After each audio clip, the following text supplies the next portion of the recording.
1년이나 남았습니다. 1년이라는 시간은 길어요. 하지만 또 짧아요. 복습 요령 말씀드릴게요. 복습 절대 예습하지 않습니다. 전 과목 공통. 예습은 독입니다. 독. 절대 하지 마세요. 이유. 혼자 책을 보면, 저한테 배우지 않은 사람한테 보면 시험에 나오지도 않는 내용을 보게 되고요. 읽어서 모르는 내용을 보면서 괜히 스트레스만 받고요. 시간만 낭비하는 거예요. 예습은 전 과목 절대 할 필요가 없어요. 복습을 잘합니다. 그날 배운 거 복습하는데 저는 이제 별을 쳐드리니까 별 3개, 5개부터 합니다. 1페이지부터 10페이지 기본서 읽는 게 아니라 제 강의를 들으면서 동영상을 듣습니다. 앞으로 계속 제 동영상 시간 나면 들으세요. 시간 나면 왔다 갔다 할 때 이어폰으로 들으시고요. 산책할 때 들으시고요. 집에서 누워서 들으시고요. 틀어놓고 설거지 하시고요. 1년 내내 듣습니다. 저한테 배운 학생들 다 그러게 했어요.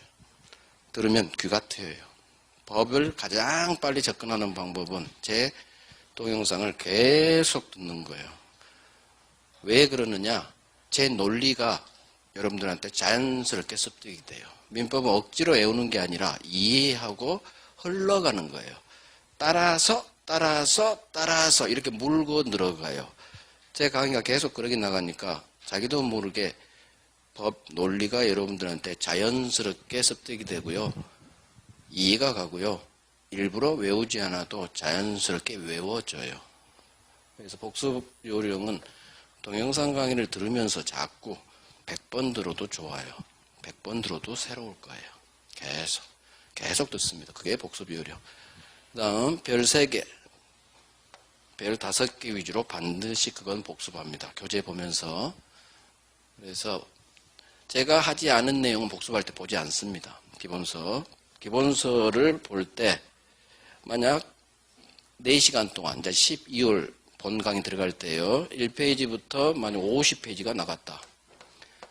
그러면 1페이지부터 50페이지 쭉 읽는 게 아니고요. 강의를 들으면서 해당 파트 설명한 부분이 있을 거예요. 제가 강의한 내용만 들어요. 특히 별 3개, 5개 찍어진 거, 그건 딱 스톱 한번 누르고 생각합니다. 복습하실 때 내가 1페이지를 읽었어요. 항목이 이렇게 나오면 별 1짜리 있겠고 별 3개짜리가 있을 거예요. 이 내용을 읽었습니다. 2줄, 3줄 되겠죠. 일단 이해해야 돼요. 무슨 말인지 알아야 되니까. 그 다음 생각합니다. 고개를 들고 정리하는 거예요. 다시 반복합니다. 부동산에 대해서 매매와 같은 법률 행위를 통해서 소유권을 취득하려면 등기를 해야 그 효력이 생긴다라는 민법 조문을 내가 읽었어요. 그러면 다음 페이지로 넘어가지 마시고 이 내용을 고개 들고 생각해요. 정리하는 거예요. 민법뿐만 아니에요. 모든 과목 공부 잘 하시려면 그냥 쭉 진도가 절대 중요하지 않아요. 하나를 알더라도 정확히 알아야 돼요. 이 시험 오지선다는 대충 알면 계속 헷갈려요. 둘 중 하나, 3개 중 하나 선택을 못 해요. 하나를 알더라도 정확히 알아야 오지선다는 맞추는 겁니다. 그러려면 진도가 중요한 게 아니고 별 3개짜리 반드시 나옵니다. 이걸 내 걸로 만들어야 돼요. 내 걸로 만들려면 정리를 해야 돼요. 정리. 생각을 통해서 정리를 합니다. 어떻게 정리하시냐? 읽고 생각해요. 매매를 통해서 내가 샀어? 법이 등기해야 된다고. 고개 들고 정리하는 게 이게 등기해야 된다고. 그렇구나. 끝. 이 작업을 하고 다음으로 넘어가세요. 그냥 쭉 읽는 게 아니에요. 반드시 고개 들고 한번 되풀이 하세요. 공부 앞으로 계속 전 과목 이렇게 공부하면 어마어마하게 자기 걸로 되는 속도가 빨라져요. 그러지 않고 그냥 읽고 넘어가고 읽고 다음 페이지 넘어가고 진도 빼려고. 효과 없어요. 진도가 중요하지 않아요. 반드시 정리 한번 하고 다음 넘어가고 정리 한번 하고 고개 들고 정리해야 돼요. 정리하는 방법은 고개 들고 생각하는 게 쉽지 않아요. A4지에다 값을 그리고 등기해야 되는구나. 이렇게 한번 쓰면서 공부하는 게 굉장히 좋아요. 근데 쓰는 게 사실 귀찮아. 손가락도 아프고. 그러니까 쓰면서 하셔도 되고 그냥 소리 내서 해도 되고. 그래서 반드시 공부 잘하려면, 점수 잘 맞으려면요, 진도는 절대 중요하지 않습니다. 하나를 하더라도 정확히 자기 걸로 만드는 이 과정을 반드시 거쳐야 돼요. 그러면 이게 내 걸로 되는 게 굉장히 빨라요. 이렇게 복습하시고, 동영상을 자꾸 들어요. 자꾸 들으면 자연스럽게 나도 모르게 내게 돼요. 민법은 책상에서 하지 마시고, 저한테 배운 분들은 책상에서 안 해요. 다 왔다 갔다 할 때 다 틀어져 있어. 차 주차 들은 거 보면 내 목소리가 들려. 집에서도 온 가족이 저를 알아요. 그러니까 집에서 틀어놓으니까. 그런데요, 그 정도로 하니까 점수가 나중에 잘 나옵니다. 이거 좀 잘 나와요. 그래서 복습하실 때 절대 혼자 책 읽지 않습니다. 제가 가리키지 않은 내용은 보지 않습니다. 제가 가리킨 파트, 표시한 파트만 복습하는 거예요. 나머지는 볼 필요 없어요. 기본서 내용의 절반은 안 봐도 되는 거예요. 기본서 중요합니다. 읽어야 돼. 읽고 무슨 말인지 읽어야 뭐 찍든 말든 하죠. 중요해요. 하지만 볼 파트만 보면 되는 거예요. 볼 파트. 그런다고 서브에서 서브 보지 마세요. 왜? 기본서 반드시 읽어야 돼요. 그래야 이해가 가요.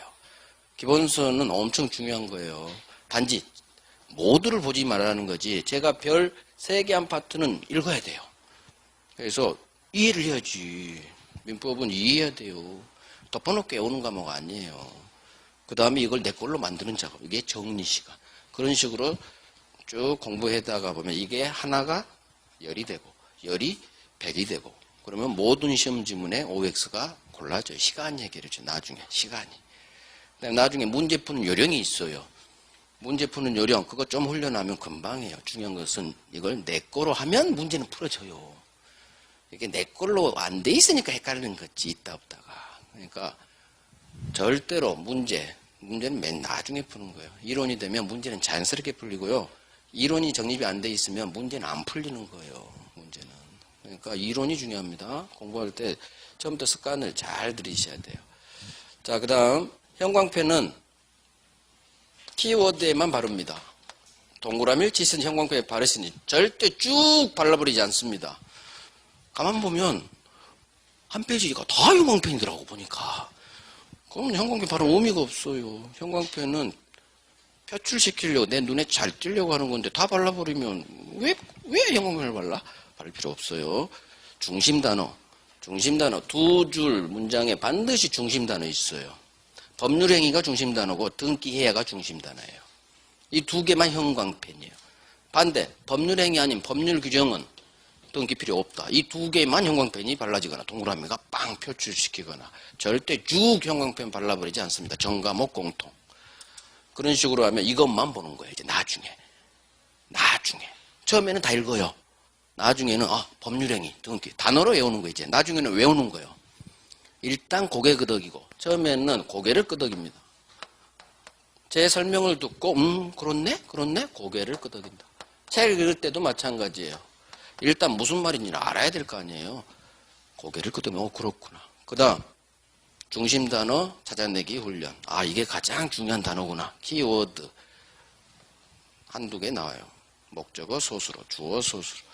나중에는 형광펜 발라진 거 보면 진짜 속도가 빨라지는 거예요. 그건 나중에 날아갈 때는 거고 지금은 정도가 있어요. 다독이 중요하지 않아요. 공부는 정독 제대로 한번 하면 기억이 아주 오래 가요. 계속 무한반복.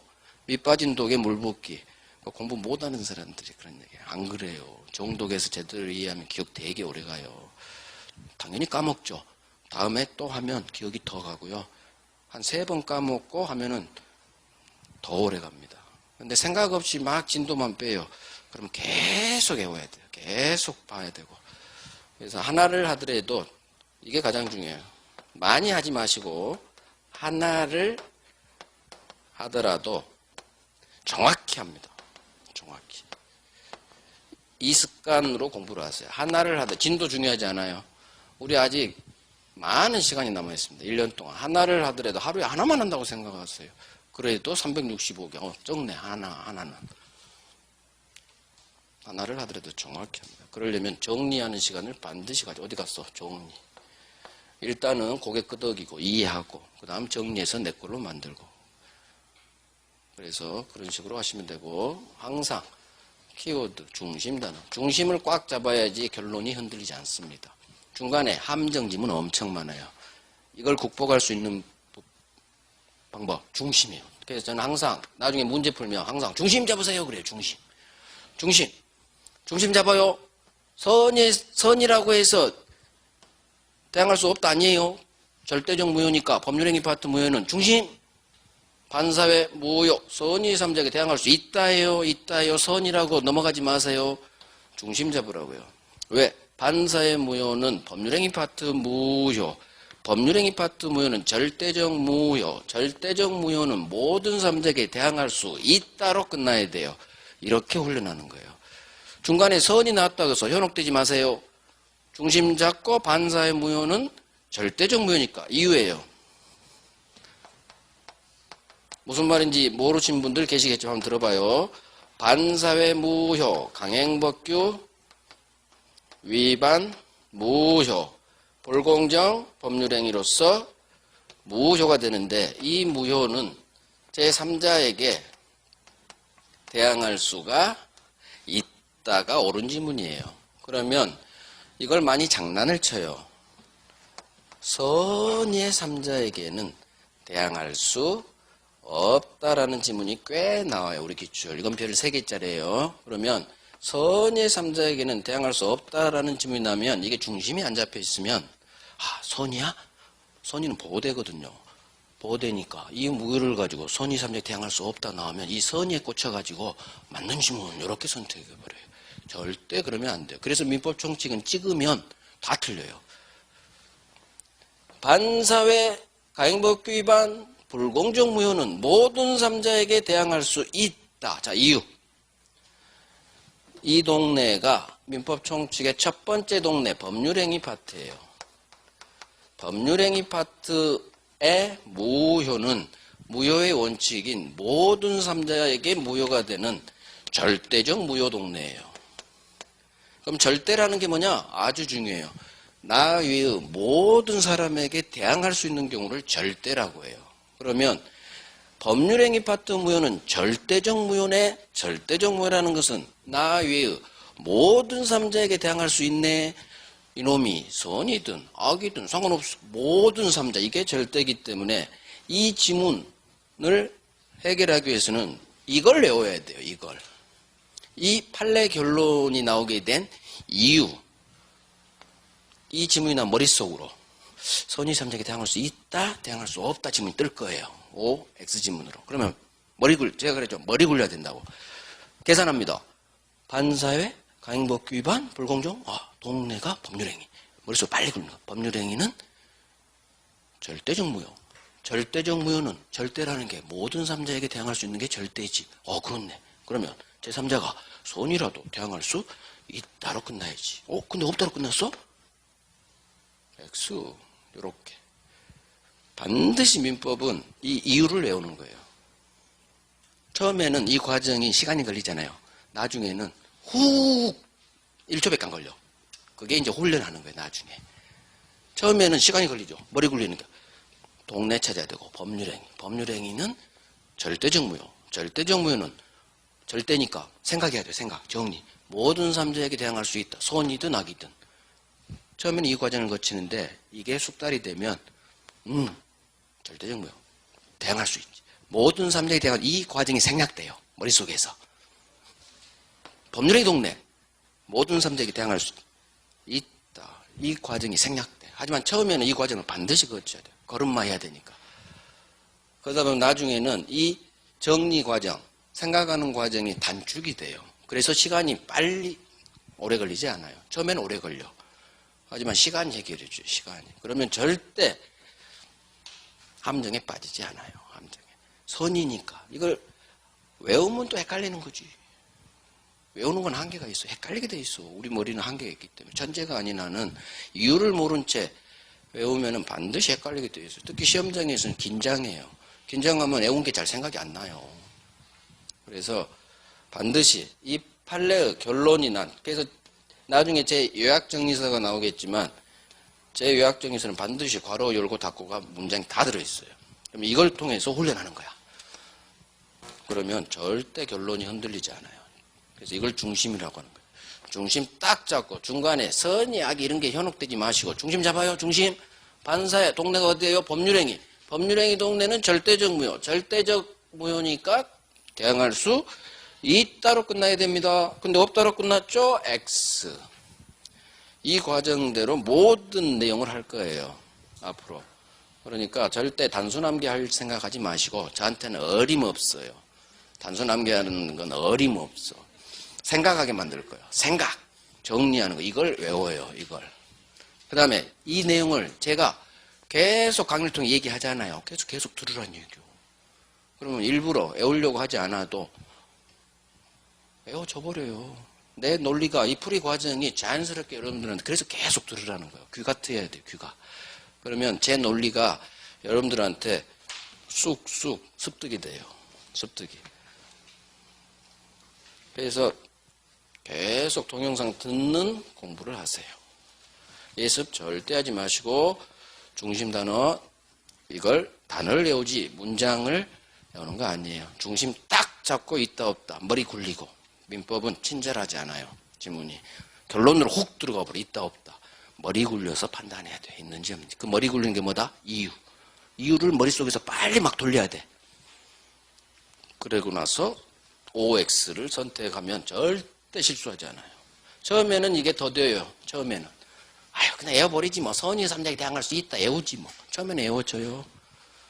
헷갈린다니까 나중에. 우리 기억력은 한계가 있기 때문에 그래요. 그래서 결국 공부는 밑빠진 독에 물 붓기가 아니에요.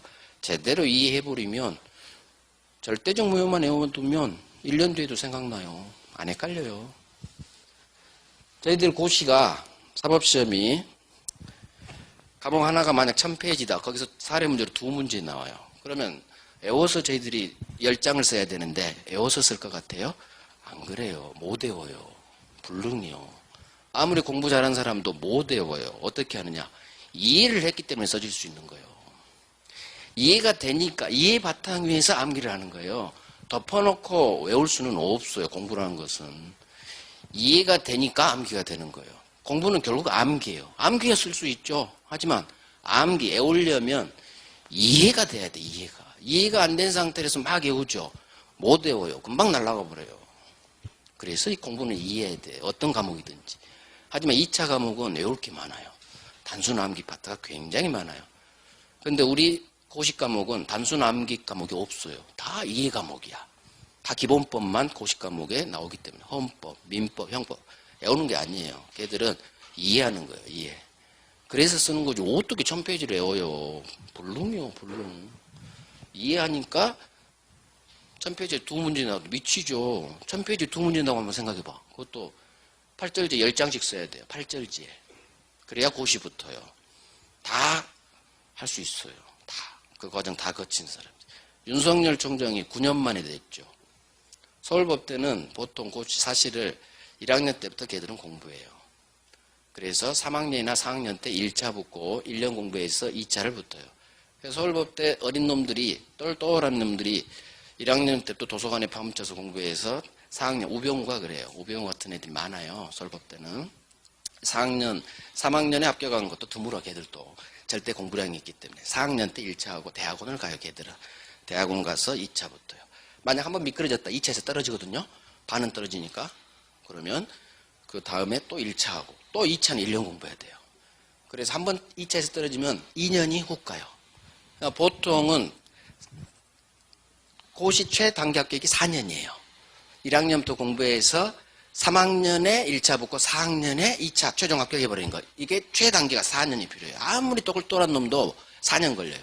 근데 그 다음에 2차에 미끄러지면 또 2년이나 1년이 죽어야 돼. 그래서 5년. 윤석열 총장은 2차에서 3번 미끄러졌어. 그러니까 9년 걸린 거예요. 9년. 후딱 가버려. 한번 2차에서 떨어지면 후딱 가지. 저는 바로 붙었어요.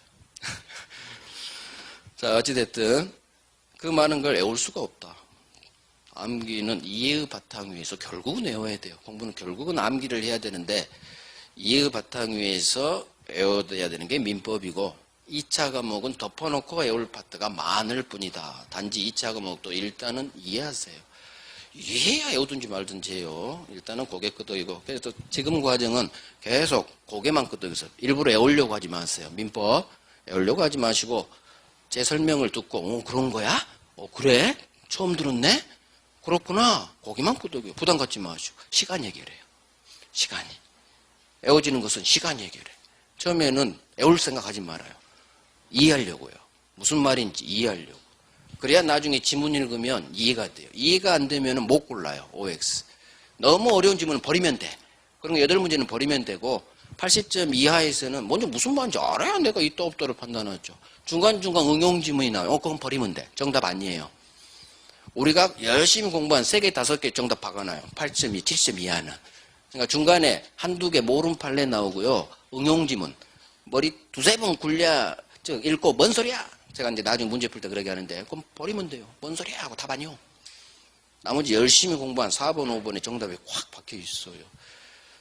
그런 식으로 먼저 고개를 끄덕이면서 합니다. 그 다음 제가 흑판에 설명할 때는 책 보지 마시고 집중하세요. 들으세요. 쓰는 것도 가급적 안 하는 게 좋아요. 왜? 책에 없는 거 저 하지 않아요. 정 쓰고 싶으면 쓰셔도 되는데 쓰면서 제 설명을 듣거나 책을 읽으면서 듣거나 본인은 책 보면서 들려요. 하지만 30%는 안 들려요. 놓치게 돼요. 그래서 가급적 저는 강의 방식이 이렇게 해요. 일단 흑판에 설명하고 그 다음에 반드시 기본서 확인해줘요. 왜? 별을 해드려야 되니까. 그러니까 책 같이 볼 거니까 궁금해. 설명하는 부분에 해당 교과서가 궁금해. 찾아보는 사람이 있어요. 궁금하니 같이 들려고. 참으세요. 참어. 좀 이따 제가 읽어드리니까. 그래서 흑판에 설명할 때는 그냥 들으세요. 저 보지 마시고 글씨를 뚜렷이 보죠. 귀를 열어요. 귀 같아야 돼요. 귀 같으면 나중에 자연히 문제는 풀려요. 시간이 해결해요. 그래서 그런 식으로 하시면 되고 물론 나는 책 읽으면 들을래. 그렇게 하셔도 돼요. 그렇게 하셔도 되니까 강요는 아니에요. 좋은 공부 방법은 집중이에요. 집중을 잘해야 돼요. 제 설명을 온통 귀를 기울여서 알아들으려고 노력을 하세요. 그런데도 무슨 말인지 모르겠어. 일부는 어느 파트 이해가 되고요. 설명했는데도 이해 안 된 파트 있어요. 사람에 따라 틀리잖아요. 자, 이해 안 되면 그냥 이해 안 된 대로 넘어가요. 다음에 한순환 더 돌면 다음에 이해될 수 있어요. 이해 안 된다고 해서 해당 파트를 고집부리지 마세요. 패스, 스킵하고 넘어가는 대범함이 필요해요. 우리 공부는 돌고 돌기 때문에 나중을 공부하면 처음이 이해 안 됐게 나중에 이해되는 경우가 굉장히 많아요. 그냥 처음에 이해 안 됐다고 해서 절대 스트레스 받지 마시고 그냥 스킵 넘어가요. 뭐 검색해서 찾고 그런 거 제발 하지 말아요. 모르면 모르는 대로 넘어가야 돼. 진짜. 그래도 이해 안 돼. 나중에 외워버리면 돼요. 이해 안 되면 막판에 외워버리면 돼. 내년 7월 달쯤부터. 그러니까 이해 안 된 파트를 너무 억지로 이해하려고 제발 하지 마세요. 사람에 따라 이해 정도가 다 다르기 때문에 절대 그러지 마시고 괜히 스트레스만 받고 효과도 없어요. 그냥 이해 안 되면 이해 안 된 대로 내가 이해된 것만 내 걸로 만들겠다. 그 마인드로 접근해야지. 모든 걸 내가 별 3개라고 해서 이해도 안 되는데 이해하겠다. 얘기하지 마세요. 안 되는 건 그냥 안 되는 거예요. 그냥 그건 나중에 외워버려야지. 그렇게 접근하면 돼요. 그래서 내가 설명을 이해된 것만 이해되네. 이해 안 된 것은 좀 어렵네 하고 넘어가야 돼요. 그런 대범함이 필요해요. 나중에 외워버리지 뭐. 지금부터 외울 필요 없어요. 시간 1, 2년 남았는데 외우는 것은 나중에 천천히 해도 돼요. 일단은 최대한 이해하려고 합니다. 자, OT는 끝. 이제 공부합니다. 민법. 오늘은 민법 체계를 일단 볼 거예요. 우리 민법은 민법 총칙을 첫 번째 배워요. 민법 총칙. 교재는 1페이지예요. 총칙 살짝 책 보시면서 보세요. 내가 여기 집중을 하겠다고 보고 싶어도 참고 그러지 마세요. 살짝씩 보시면서 계속 보지 말란 얘기요. 살짝씩은 봐요. 총칙이 있고 그 다음에 배우는 게 물권법이에요. 세 번째가 채권법. 네 번째가 친족 상속법. 자, 민법 총칙, 물권, 채권, 친족 상속. 우리 시험 범위에서 친족 상속은 당연히 제외됩니다. 왜? 우리가 공인중개사 업무에 관련된 법을 시험에 내야겠죠? 친족, 상속, 제외. 종칙, 물권, 채권법인데 채권법 중 계약법만 나와요. 이렇게 해서 총칙하고 물권, 계약법이 시험범위입니다. 여기다 친상이 빠진 대신 특별법 5개가 시험범위에 들어와요. 민사특별법이라고 하죠. 자, 특별법이 첫 번째가 제목만 들어도 됩니다. 주택, 임대차 보호법이라는 게 있어요. 상가 건물, 상가, 임대차 보호법이라는 게 있어요. 돈 빌려주고 가등기 치는 가등기 담보법이라는 게 있어요. 아파트 있죠? 공동주택, 이걸 집합건물이라고 해요. 집합건물법, 요렇다는 게 있어요. 마지막으로 명의신탁 하지 마세요. 당신 부동산이면 당신 이름으로 등기해야지 남에게 등기 명의 부탁하지 마세요. 부동산 실명법이에요. 명의신탁 금지법이에요. 얼마 전에 우리 이명박 각하께서 다스가 명의신탁이다. 대법원 확정 판결 나와서 감옥에 가셨죠. 날 추운데 고생이 많을 것 같아. 명의신탁. 명의신탁만으로 유죄가 나온 게 아니라 왜 돈을 받도 뇌물죄. 그 돈 많으신 분이 왜 돈을 받는지 이해가 안 가요. 실명법. 주택, 상가, 가등기 담보법, 집합건물법, 실명법. 자, 공부할 때 처음 접할 때는 소리내 읽어요. 막 소리내서 읽어. 아주 효과적이에요. 내 걸로 만드는데 효과적인 게 소리내버리는 거예요. 산책하실 때 이어폰 꽂고 운동하시면서 제 강의 들으면서 소리내서 따라해요. 그러면 엄청나게 제 걸로 빨리 돼요. 뱉어버려요. 소리내서 읽으면 눈으로 보는 공부보다 소리내 읽고 한번 써보고 그런 게 훨씬 효과적이에요. 쓰는 건 진짜 귀찮아. 차라리 밖에 나가서. 그래서 민법은 제가 평소에 하시라는 얘기예요. 산책하면서 운전하고 오면서 따라해요. 1년 동안 앞으로 노래 듣지 마세요. 제 강의 들으세요. 차 안에서. 전철 타고 가실 때 노래 듣지 마세요. 제 강의 들으세요. 이 시험 1년에 빨리 끝내버리고 싶으면. 저한테 들으신 분들 다 그렇게 했어요. 그러니까 점수가 다 65점 다 넘었어요. 올해 민법이 어려운데 세상에 다 민법으로 학교는 보충했어요. 학교는 55점. 선생님 민법이 70점 나와서 합격했어요. 그런 사람 굉장히 많아요. 민법 점수 나와요. 저한테 배우면 나옵니다. 왜? 그런데 1년 동안 제 강의 계속 들었거든. 안 나올 수가 없어. 안 나올 수가. 그 정도로 음악 안 듣고 1년 동안 제 강의 들었는데 보답을 해줘야 될 거 아니에요. 보답을. 그러니까 자꾸 들었습니다. 소리내어 읽습니다. 총칙이 10문제 나와요. 물권법이 14문제 나와요. 계약법이 10문제 나와요. 이런 건 필기하는 거예요. 옆에다가. 특별법이 6문제 나와요. 이렇게 해서 10문제, 10문제, 20문제, 34문제. 민법이 34문제예요. 특별법이 6문제에서 40문제를 구성합니다. 자, 그러면 민법 총칙하고 계약법 양을 합친 게 물권법입니다. 물권법이 양이 굉장히 많아요. 그러면 총칙하고 계약법이 20문제면 이 양과 같은 물권법이 20문제가 나와야 돼요. 그런데 물권법은 20문제가 아니라 14문제만 나와요. 왜? 특별법이 가져가 버렸어. 특별법이 6문제를 가져갔어요. 그래서 물권법은 양에 비해서 작게 나와요. 이렇게 해서 40문제 구성하는데 앞으로 우리가 어떤 전법으로 가느냐? 공부는 시험은 전략이 중요해요. 총칙에서 7개 맞힐 거예요. 물권법은 어려워요. 반타작만 할 거예요. 7문제. 계약법 할만해요. 7문제 맞힐 거예요. 특별법 어려워요. 물권법하고 특별법이 어려워요. 우리 민법. 반타작합니다. 3문제. 6문제 중 3문제. 7 전법이에요. 7, 3, 21 플러스 3, 24개 딱 60점이에요. 이 점수 맞을 수 있어요. 내 실력으로 50점 맞추고 4개는 아까 같이 잘 찍어서 맞힐 거예요. 공부 제일 못한 사람 기준. 공부 잘한 사람은 여기다 다 플러스 1, 2가 가요. 그래서 75점도 나오고 80점도 나와요. 제일 점수 안 나왔을 때 내 실력으로 50점, 4개는 찍어서 60점 그렇게 맞힐 거예요. 제일 공부 못한 사람. 아셨죠? 이렇게 하면 돼. 물권법은 어려워요. 그래서 반타작만 해도 돼. 특별법 어려워요. 반타작만 해도 돼요. 난이도 하만 맞추면 돼요. 공부하면 3문제는 맞춰요. 특별법 맨 나중에 합니다. 전혀 안 중요해요. 특별법은 전혀 우리 60점 맞추는데 영향을 미치지 못해요. 왜? 어차피 공부 죽어라고 해도 4문제밖에 못 맞춰요. 2문제는 난이도 상에 속해요. 공부 연락에 해도 4문제. 기본만 해도 3문제. 그럼 어떤 거 선택하실 거예요? 기본. 시간 1시간만 하고 3문제 맞힐래? 20시간 하고 4문제 맞힐래? 그 싸움이에요. 당연히 1시간만 하고 3문제 맞춰야죠.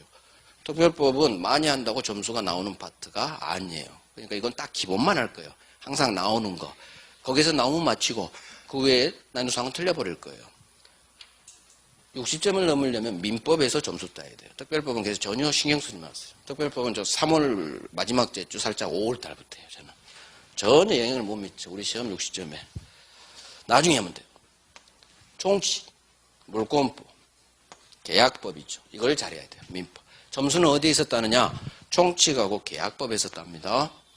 물권법은 좀 어렵게 나와요. 어렵게 나오기 때문에 여기서는 7개에서 10개까지 맞추면 돼요. 10개까지도 맞춰요. 그러니까 난이도 상만 딱 틀리고 그러면은 60점이 넘는다는 얘기예요. 자, 계약법은 어느 정도 이해를 좀 해야 돼요.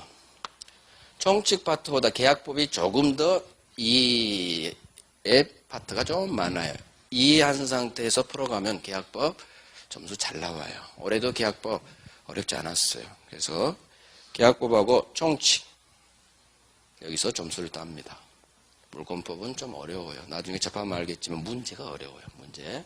그래서 난이도 중하 반타작만 하면 60점만 돼요. 아무 이상 없어요. 이렇게 점법을 짜서 물권법 14문제 중 7문제 맞출 수 있어요. 왜? 난이도 하만 맞출 거니까. 제가 얘기했죠. 50점이 하는 난이도 중하고 중하예요. 맞출 수 있어요. 중하는 할 수 있어. 왜? 올해 또 나올 것만 제가 죽어라고 해줄 거니까. 많이 안 줘요, 저는. 진짜 중요한 것만 여러분들 거를 만들게 해드릴 거예요. 공부량을 늘리면 안 돼요. 이 시험 1년에 끝내려면. 중요한 것만 계속 해야 돼요. 내 걸로 만들어야 돼요. 흘러가는 판례, 그런 거 저는 안 해요. 중요한 판례만 해요. 그 다음에 중요한 정문만 해요. 중요하지. 30년 동안 한두 번 나오고 그런 거 안 해요. 왜 안 나와? 30년 뒤에 나와요. 해마다 나오는 내용들이 있어요. 그거를 내 걸로 만드는 게 이 시험이에요. 모든 과목 공통이에요. 해마다 나오는 게 또 나와요. 기출 3번 이상 나온 것들, 그 애들이 중요해요. 3번, 5번, 4번, 7번, 10번, 16번까지 나온 애가 있어요. 그게 왕별이야. 또 나와요. 또 나와. 기성불능 조건에서 걔가 16번 나왔어요. 16번. 올해도 나왔나? 아직 확인 안 해봐서 모르겠네. 올해 나왔어요? 17번 나왔네. 미치지.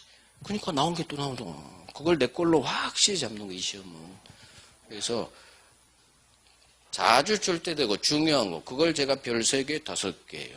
기성은 27회부터 지금 5년째 나오고 5년째. 그러니까 그건 왕별이에요. 항상. 해마다 나오니까. 기성은 불능. 그러니까 우리 시험은 항상 중요한 걸 내요. 중요한 걸 내는데도 못 맞춰요. 왜? 중심을 못 잡고 있어요. 쓸데없는 중요하지 않은 걸 같이 공부하니까. 걔들이 중요한 걸 공부하는 시간을 뺏어버리는 거예요. 그래서 과감히 별로 안 중요한 판례들은 과감히 쳐버려야 돼요. 나와도 흘러가요. 정답 지문하고 아무 상관없는 판례들이에요. 저는 그런 거 안 해요. 나와요, 기출. 하지만 정답 지문하고는 상관없어. 몰라도 돼요. 정답 지문으로 나오는 판례가 있어요. 중요한 판례. 그걸 온 마음으로 내 걸로 만드는 거예요. 그래야 한 문제를 맞춰요. 흘러가는 판례 몰라도 돼요. 정답 지문으로 안 나와요. 그런 판례들은. 근데 모든 판례를 다 하려고 해. 그러니까 정작 해야 될 중요한 판례를 내 걸로 못 만드는 거예요. 그래서 이 시험을 1년에 끝내려면 양을 줄여야 되고요. 양을 줄여야 되는데 잘 줄여야 돼. 중요한 걸. 그걸 누가 하느냐? 선생님이 해줘야지. 여러분들은 모르잖아요. 뭐가 중요하고 뭐가 안 중요하고 어떻게 할 것이요. 선생님이 다 해줘야 돼요. 중요한 걸로 범위를 확 줄여줘서 이것만 하세요. 별 3개요. 그것만 하기에도 부족한 시간이 사실 1년이에요. 1년. 자, 요렇게 갑니다. 계약법 체계를 볼게요. 계약법. 계약법은 계약 총론이 있고 계약 강론이 있어요. 항상 총론, 강론, 총칙, 각지 이딴 식으로 구성되는데 우리가 배울 계약이 딱 3개입니다. 우리 시험 범위는 3개예요. 매매 계약, 교환 계약, 임대차 계약. 이렇게 해서 매매, 교환, 임대차 3가지 계약을 우리가 배울 거예요. 자, 매매가 뭐냐? 아주 중요해요. 앞으로 저는 10월 달까지 이 그림을 수천 번 그릴 거예요. 저는 그림으로 가르칩니다. 항상 제 강의는 갑을병이 나와요. 나중에 사례 문제 나오면 저는 갑을병을 그리라고 해요. 왼쪽에. 그려서 사람 보면서 지문 읽으라고 해요. 나중에 문제풀이 하면서 그 훈련할 거예요. 자, 갑이 자기 소유 아파트를 5억에 팝니다. 기초하죠? 산 사람을 매수인, 판 사람을 매도인. 소리 내서 따라하세요. 최고 효과죠. 그냥 이렇게 듣지 마시고 막 뱉어. 제가 매도인 하면 여러분도 매도인. 분위기 좋아야 돼요. 침묵은 공부의 적이에요. 소리 막 내요. 뱉어요. 매도인, 매수인. 그래 익숙해져요. 자, 그러면 매매계약이라는 게 뭐냐? 매매계약은 당사자 어느 한쪽이 재산권 이전할 것을 약속하고 상대방은 반대급부로 대금 5억 지급할 것을 서로 약속함으로써 계약이 성립합니다. 우리는 통상 아파트를 판다, 땅을 판다 하지만 법은 토지를 판다 그런 게 아니고 재산권을 판다고 그래요. 매매 대상은 재산권이에요. 그럼 재산권이 뭐가 있느냐? 저기 있어요. 물권하고 채권. 말 그대로 법률 용어는 단어 자체에서 느낌 가지면 돼요. 재산. 누구나 알죠? 돈에 관련된 권리 이게 재산권. 그러면 재산권 이전할 것을 약정하고 이 재산권에는 물권도 있고 채권도 있죠. 우리 시험은 물권, 채권밖에 안 나와요. 물권에는 가장 중요한 소유권이 있겠죠. 갑 소유권을 파는 거예요. 그 다음에 소유권뿐만 아니라 소유권을 제한하는 제한물권이라는 게 있어요. 소유권도 팔고요. 전세권도 팔고요. 저당권도 팔고요. 지상권도 팔고요. 매매 대상은 재산권입니다. 그중 우리 현실에서는 99% 소유권이에요. 그래서 우리는 건물을 판다. 정확한 법적 용어는 소유권을 판다예요. 소유권을. 근데 우리는 그냥 아파트 판다. 그렇게 하는 거죠. 소유권 팝니다. 채권도 팝니다. 그래서 내가 돈 받을 게 100만 원이 있는데 병에게 내가 100만 원 있는데 너한테 팔게. 채권도 팔아요. 그럼 얘가 사면 얘가 채권 양수인으로서 내 채무자한테 돈 갚으세요 할 수 있어요. 재산권을 팝니다. 그중 중요한 게 소유권이겠죠. 자, 그러면 이 매매가 재산권 이전할 것을 약정하고 대금 지급할 것을 약정한다. 을은 매매계약을 하면 소유권 주세요라는 소유권 이전해달라는 채권을 취득하고요. 매도인 갑은 소유권을 넘겨줄 소유권 이전 채무를 부담해요. 소유권 주세요. 채권. 채권이란 게 뭐냐면 사람이 다른 사람에 대해서 뭔가를 요구할 수 있는 권리예요. 소유권 주세요. 채권은 주세요예요. 주세요. 채권이 존재하면 반대쪽에는 반드시 채무가 존재해요. 채무만 있는 거 없어요. 채권만 있는 거 없어요. 채권, 채무는 쌍둥이에요. 반드시 같이 다녀요. 그래서 항상 반대쪽에 사람이 존재해요. 그래서 주세요. 이게 채권. 자, 소유권 측면에서는 소유권을 넘겨줄 채무를 부담하지만 갑은 돈, 대금 측면에서는 5억 주세요 라고 할 수 있는 채권자예요. 5억 주세요. 채권자. 그러면 얘는 소유권 측면에서는 소유권 넘겨주세요 라고 할 수 있는 채권자지만 돈 측면에서는 5억을 줘야 될 채무자예요. 그러면 여기서 무슨 현상이 발생하느냐? 한 사람한테 채권도 있고 채무도 있네요. 한 사람한테 채권도 있고 재무도 있네요. 따져보니까 이놈한테도 재무가 있고 이놈한테도 재무가 있네. 이 갑과 을을 계약 당사자라고 합니다. 당사자 어느 한, 이게 왜 이렇게 흐리지? 그죠? 잘 보여요? 빨간색이 되게 흐려. 그죠? 건의 좀 하세요. 좀 또이또이 보이는 걸로 분필 좀 바꿔달라고. 잘 안 보이잖아. 내가 봐도 안 보이는데. 훨씬 진한 빨간색이 있거든요, 분필. 건의하세요. 안 보인다고. 안 들리게. 당사자라고, 당사자 어느 한쪽 일방, 어느 한쪽 일방이란 용어 나오고, 양쪽 모두한테 채무가 있다 해서 매매계약을 쌍무계약이라고요. 진짜 연해. 뭐야? 이런 분필 나 처음 봐. 쌍무계약이라고 해요. 법률 용어는 용어 자체에서 해석해 버리면 돼요. 쌍방, 양쪽 모두한테 채무가 있네. 쌍무계약이에요. 매매, 교환, 임대차 모두 쌍무계약이에요. 재산권 주고 대금 주고 매매, 교환은 건물 소유권 주고 건물 소유권 주고, 임대차는 세입자 임차인에게 사용 수익해 하고 임차인은 월세 주고, 서로 모두가 채무를 부담한다 해서 우리 시험 범위인 매매, 교환, 임대차를 쌍무계약이라고 해요. 자, 그러면 계약 총론에서는 뭘 배우냐면은 이 계약이 어떻게 성립하고, 그 다음 쌍무계약, 얘들 쌍무계약의 효력을 배워요. 쌍무계약의 효력은 다시 새끼를 쳐요. 동시행합시다. 동시이행의 항변권이라는 게 첫 번째 나오고요. 두 번째로 어떤 위험이 발생했을 때 갑과 을 중 누가 이 위험을 부담하는지에 관한 위험 부담이 두 번째로 나오고요. 그 다음 갑과 을이 계약을 했는데 지들이 아닌 다른 누군가 제3자를 위해서 계약을 체결하는 경우가 있어요. 이게 제3자를 위한 계약이에요. 자, 그러면 법률 용어가 3개가 나왔죠.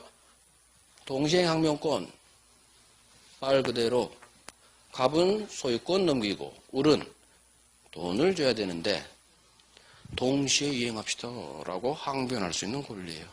갑이 지는 등기 서류 안 주면서 을에게 잔금 달라고요. 그러면 내가 을이 항상 민법은 생각해요. 아니, 지는 등기 서류 안 주면서 나한테만 잔금 2억 쏘라고? 그러면 내가 을이라고 생각해봐. 써야 돼요? 너 등기 서류 줄 때까지 나 잔금 못 줍니다. 동시행해요. 라고 항변할 수 있는 권리. 이게 동시행의 항변권이요. 생각하면 돼요. 생각하면. 위험부담. 위험이 뭔지는 몰라. 근데 이 계약과 관련해서 어떤 위험이 발생했대요. 그걸 갑과 을 중 누가 부담하느냐 문제예요. 위험이 발생했을 때 갑과 을 중 누가 부담하는지 이게 위험 부담의 문제예요. 구체적인 내용은 이제 나중에 할 거예요. 3자를 위한 계약. 계약을 했는데 갑과 을이 당사자 아닌 사람이 3자라고요. 앞으로 우리 민법 할 때 어마어마하게 나오는 단어가 제3자예요. 기억합니다. 계약을 맺은 두 사람을 당사자, 갑을이 아닌 병부터가 제3자예요. 그래서 어마무시하게 이제 3자 1년 내내 들을 거예요. 계약을 했는데 쥐들이 아닌 병을 위한 계약. 그런가 보네. 이렇게 이해하면 돼요. 마지막 계약 해제. 7월 1일 날 잔금 주고 소유권 주기로 했는데 어느 한쪽이 자기 채무를 이행하지 않습니다. 을이 잔금 2억이 있는데 안 줘요. 그러면 갑은 을 왜 잔금 안 주니? 한 번은 독촉하겠죠. 일주일 기다릴게. 일주일 안에 쏘세요. 일주일이 지나도록 안 쏘아. 그러면 하염없이 기다릴 수는 없는 거예요. 우리 돈 줄 때까지. 왜? 다른 사람한테 빨리 팔아야 자기가 5억이 필요하거든요. 그럴 때 이 계약을 없애버려야 되죠. 없애야 다른 사람한테 팔죠. 이럴 때 상대방의 채무 불이행이 있을 때 이 계약의 효력을 없애버리는 권리를 아마 줘야 될 거예요. 하염없이 기다릴 수는 없어요. 계약을 쪽낼 수 있는 권리, 이게 계약 해제예요. 해제. 말 그대로 제거해요. 해소한다. 해소해서 제거해버리는 거예요. 계약을 없애버리는 거예요. 해제예요. 계약법은 이렇게 우리가 배울 거예요. 강론에서 세 가지 계약. 매매가 일단 이거 안 쓸래. 노란색 쓸래. 노란색이 훨씬 낫네. 총론이 5, 강론이 5문제 나오고요. 매매가 2문제, 임대차가 1문제 더 나와요. 3문제. 성립이 1문제, 동시행합의요건 위험부담이 1문제 내지 2문제. 3자 계약 반드시 나와요. 1문제. 계약 해제 2문제. 그래서 총론 5, 강론 5. 계약법은 나중에 공부하면 알겠지만 민법 총칙의 4분지 3이에요. 내용이. 우리가 공부할 게 양이 작아요. 할만해요. 할만해. 그래서 나중에 계약법 어느 정도 좀 이해를 해야 돼요. 이해를 해야만 OX 골라요. 덮어놓고 외우는 파트가 상대적으로 좀 작아요. 덮어놓고 외울 파트는 민법에서 물권법. 물권법은 조문이 굉장히 많고 덮어놓고 외울 파트가 꽤 돼요. 하지만 계약법은 이해의 바탕 위에서 외워줘야 돼요. 그래야 점수 나오지 덮어놓고 계약법 외우려고 하면 점수 안 나와요. 점수 안 나와요.